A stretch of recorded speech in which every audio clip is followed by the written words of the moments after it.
When billionaire CEO Jonathan Rivers faces losing his inheritance unless he marries within 6 months, he enters a contract marriage with struggling interior designer Sophia Chen.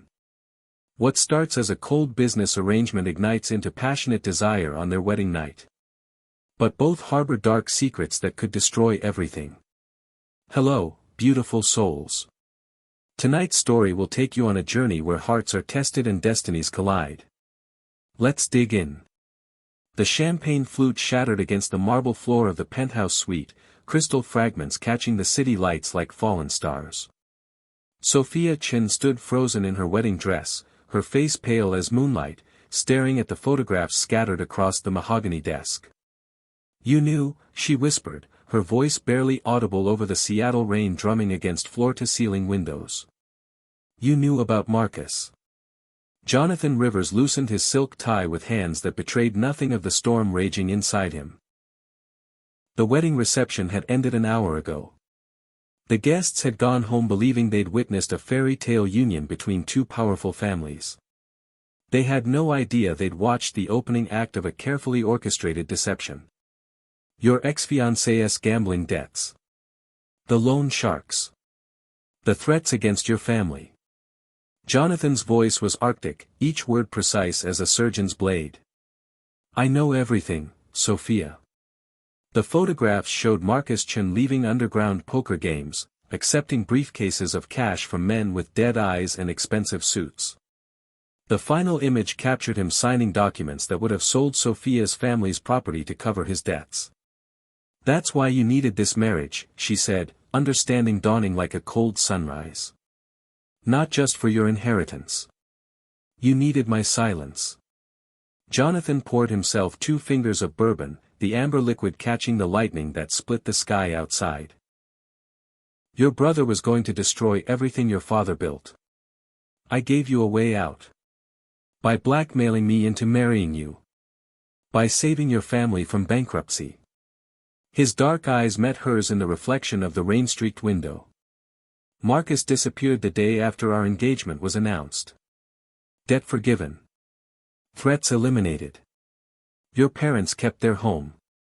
Sophia's hands trembled as she touched the pearl necklace at her throat, her grandmother's necklace, the one thing of value her family had left. "What kind of man are you?"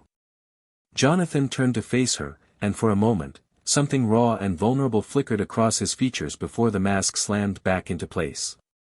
"The kind who gets what he wants." But as he watched her standing there in white silk and lace, looking like an angel cast down from heaven, he wondered if what he wanted had changed somewhere between the altar and this moment of truth. Sophia stepped toward him, her bare feet silent on the cold marble, leaving the broken glass behind. "And what do you want from me tonight, husband?" The word dripped with venom and promise in equal measure. Thunder rolled across the city, shaking the windows, shaking something loose inside Jonathan's chest. "Everything," he said, and realized with terrible clarity that he meant it. Sophia's laugh was sharp enough to cut glass. "Everything? You already have everything, don't you, Jonathan? My family's loyalty. My signature on the contract. My body is part of the bargain." She moved closer, close enough that he could smell her perfume, jasmine and secrets. "But you don't have my trust. And you never will." Jonathan set down his bourbon with deliberate control. "Trust is a luxury neither of us can afford." "No." Sophia reached behind her neck, unclasping the pearl necklace. It fell to the floor with a whisper of sound. "Then let me tell you something about trust, husband." The rain had intensified, turning the windows into rivers of silver. In the reflection, Jonathan watched her begin to unzip her wedding dress, the sound like silk tearing. "The night Marcus disappeared," she continued, her voice steady despite the tremor in her hands, "I was the one who called the men who took him." Jonathan went very still. "My own brother." The dress pooled at her feet, leaving her in white lace that seemed to glow against her skin. "I gave them his location. His schedule. Everything they needed to find him. Sophia." His voice was a warning, low and dangerous. "You think you saved my family? She stepped out of the dress, moving toward him with predatory grace. I saved my family. Marcus was going to get my parents killed with his debts. So I made a choice. Jonathan's carefully constructed world tilted on its axis. You're lying. Am I? She was close enough to touch now, her dark eyes holding his. Check your phone. The anonymous tip that led your people to Marcus. The voice on the recording. With growing dread, Jonathan pulled out his phone, scrolled to the encrypted files his security team had compiled. The audio file was brief, a woman's voice giving Marcus's location to a contact number that traced back to one of Jonathan's shell companies. Sophia's voice. You used me, he said, the words scraping his throat raw. I used your resources to eliminate a threat to my family. Just like you used my family's situation to secure your inheritance and your secrets. She reached up, her fingers tracing the line of his jaw. We're not so different, Jonathan Rivers. Thunder crashed overhead, and in that moment, Jonathan realized he'd married someone as ruthlessly pragmatic as himself. Someone who would sacrifice anything, even family, to protect what mattered most. Someone who might be more dangerous than he'd ever imagined. What other secrets are you hiding, Mrs. Rivers? Her smile was enigmatic, beautiful, and terrifying. Marry me first, and maybe I'll tell you. We're already married. Are we? Her hand moved to his chest, pressing against his racing heart. Because I think we both know this marriage doesn't exist until you claim me. Until I let you. Jonathan's control, ironclad for 28 years, began to fracture under the weight of desire and the terrible recognition that he'd met his match in ways he'd never anticipated. And if I do claim you? He asked, his voice rough. What then? Sophia rose on her toes, her lips brushing his ear. Then you'll discover what it means to want something you can never truly possess. Outside, lightning split the sky, illuminating the city in stark relief, and Jonathan knew that everything he'd planned, everything he'd controlled, was about to spiral into beautiful chaos. Jonathan's hands found her waist before he could stop himself, pulling her against him with desperate hunger. You're playing with fire. Good, Sophia breathed against his mouth. I've been cold for so long. Their kiss was nothing like the chaste peck they'd shared at the altar. This was warfare disguised as passion, each trying to break the other first. Sophia bit his lower lip hard enough to taste copper, and Jonathan's response was to lift her onto the desk, scattering the photographs of her brother to the floor. Is this what you want? He demanded, his hands tangling in her dark hair. To be possessed by the man who destroyed your family. You didn't destroy anything. Her nails raked down his chest as she worked at his shirt buttons. You just finished what I started. The confession hit him like ice water. Jonathan pulled back, studying her face in the stormlit darkness. What did you start? Sophia's smile was sharp as winter. Marcus wasn't just gambling, Jonathan. He was stealing. From our family's accounts, from my design business, from clients who trusted him to manage their investments.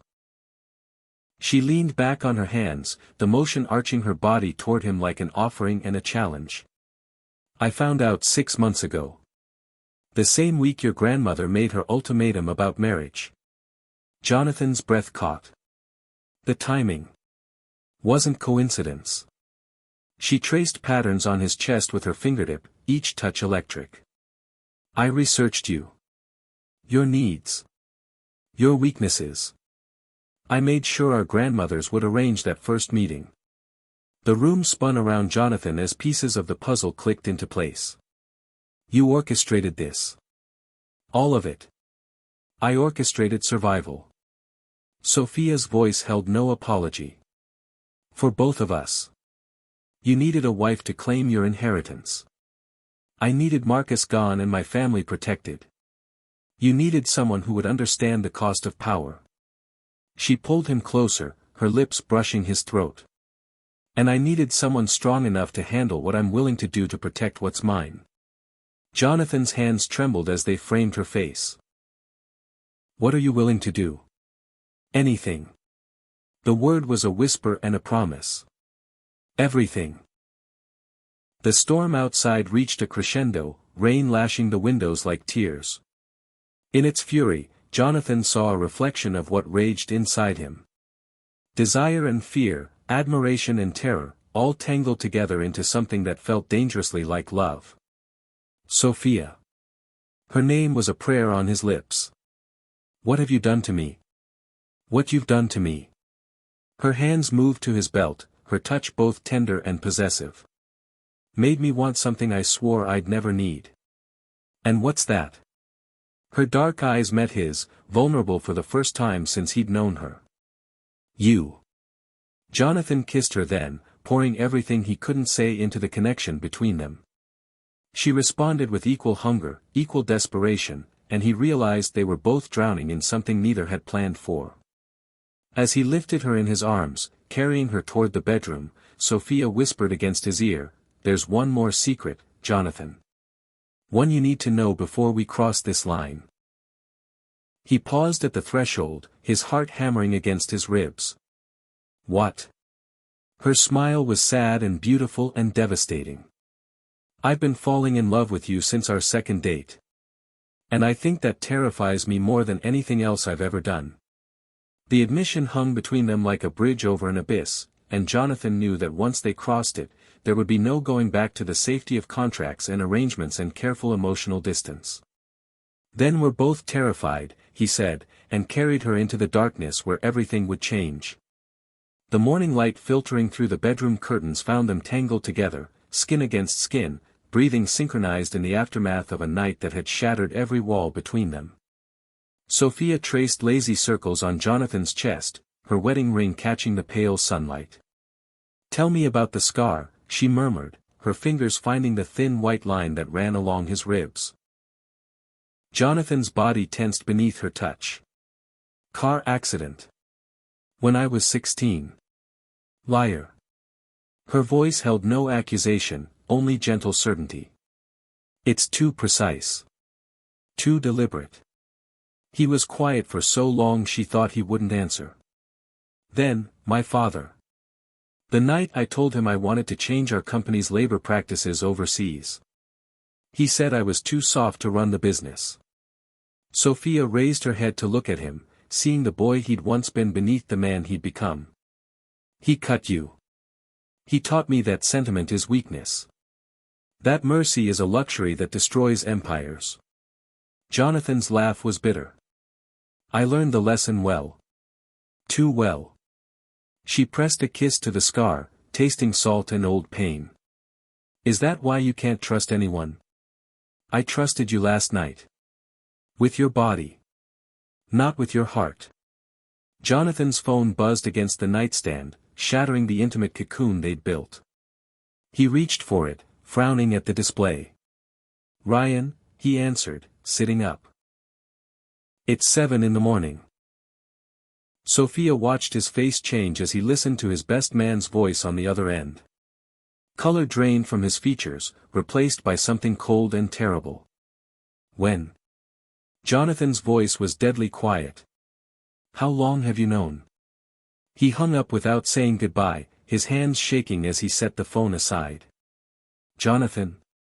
Sophia reached for him, but he pulled away, standing and moving to the window. "Marcus is dead." The words hit her like a physical blow. Sophia sat up, clutching the sheet to her chest. "What?" "They found his body this morning. In the Sound." Jonathan's reflection in the glass was a stranger, all sharp angles and frozen grief. He'd been dead for 3 days. The timeline crashed over Sophia like ice water. 3 days ago was their wedding night. When she'd confessed to setting her brother up. When she'd claimed responsibility for his disappearance. "The men who took him," she whispered. "I thought they were just going to scare him. Make him leave town."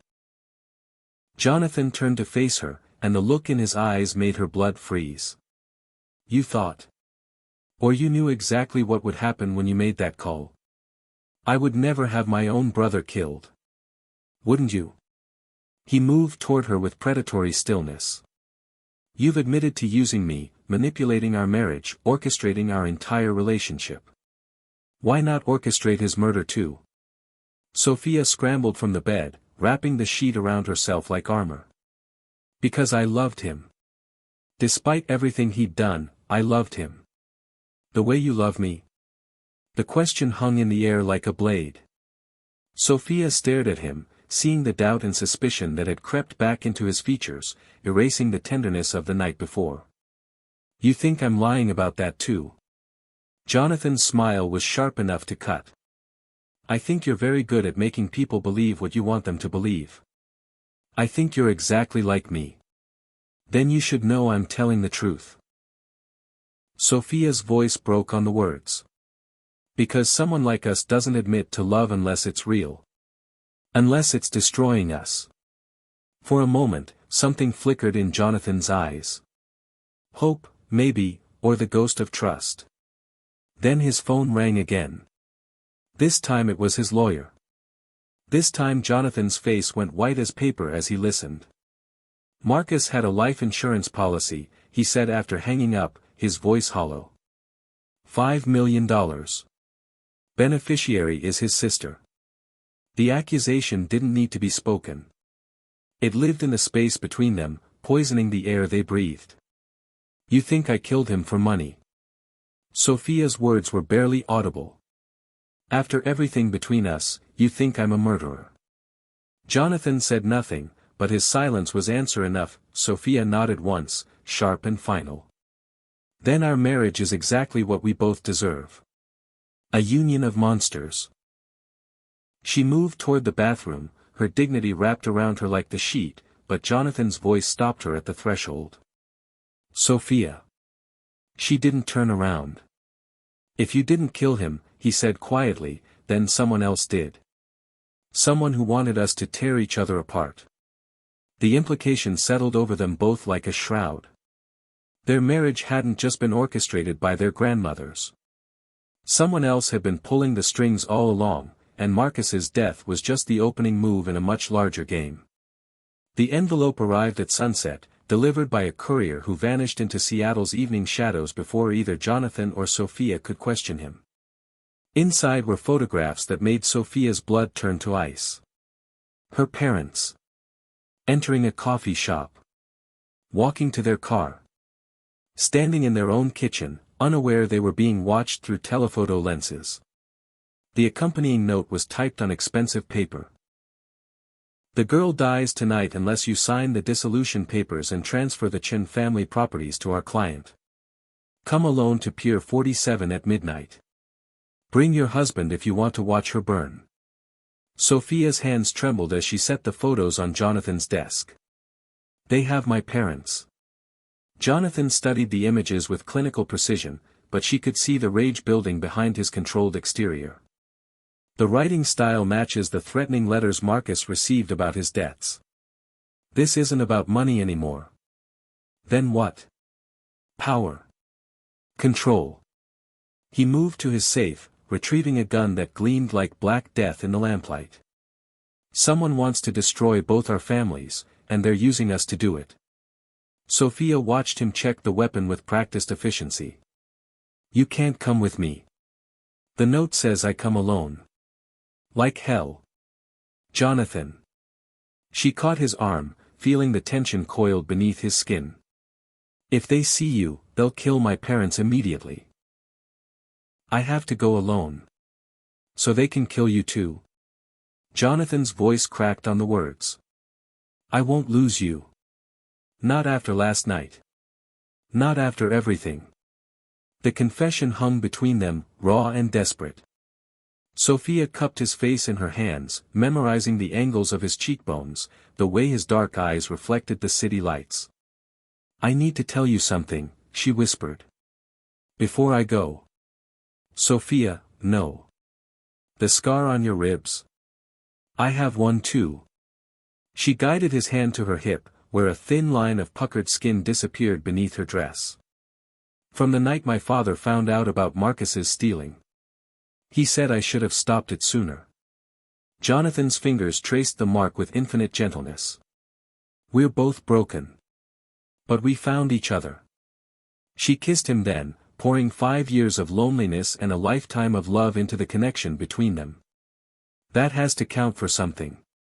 At 11:30, Sophia stood at the end of Pier 47, the dissolution papers in one hand, her phone in the other. The sound stretched. Black and endless before her, reflecting the city lights like fallen stars. Mrs. Rivers. The voice came from behind her, cultured and familiar. She turned to find David Chen, her father's oldest friend, emerging from the shadows.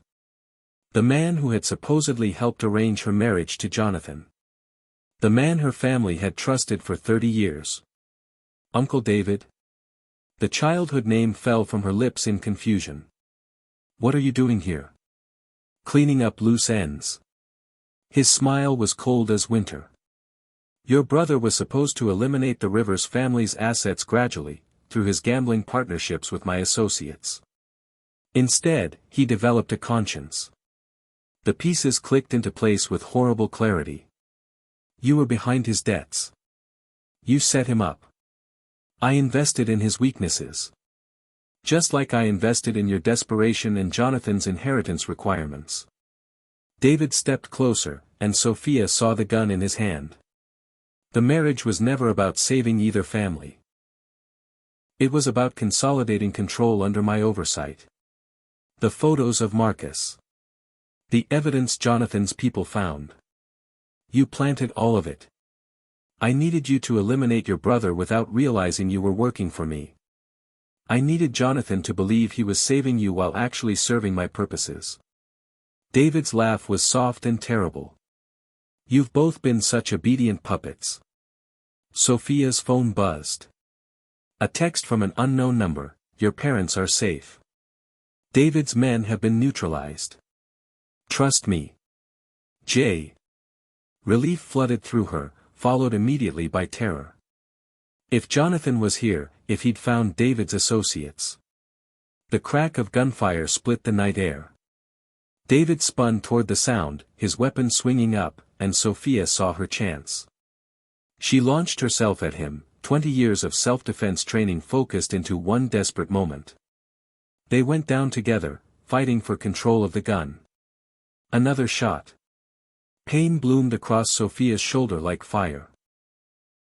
Then Jonathan was there, his own weapon trained on David's head. Let her go. Jonathan, don't. Sophia gasped, blood soaking her dress. The inheritance. If you kill him, the authorities will investigate everything. Your grandmother's trust, the marriage contract, all of it will come out. I don't care about the money. Your company. Your employees. Everything you've built. Jonathan's hand never wavered. None of that matters without you. David laughed even with death staring him in the face. How touching. The cold CEO has a heart after all. Yes, Jonathan said quietly. And that's what makes me more dangerous than you ever imagined. The third shot was final. 6 months later, Sophia stood in the rebuilt offices of Rivers Tech, her arm fully healed, a new scar to match Jonathan's collection. The inheritance had been transferred, David's criminal enterprise dismantled, and her parents were safe under new identities in Vancouver. Jonathan found her watching the sunset paint the Seattle skyline in shades of gold and crimson. Regrets? He asked, slipping his arms around her from behind.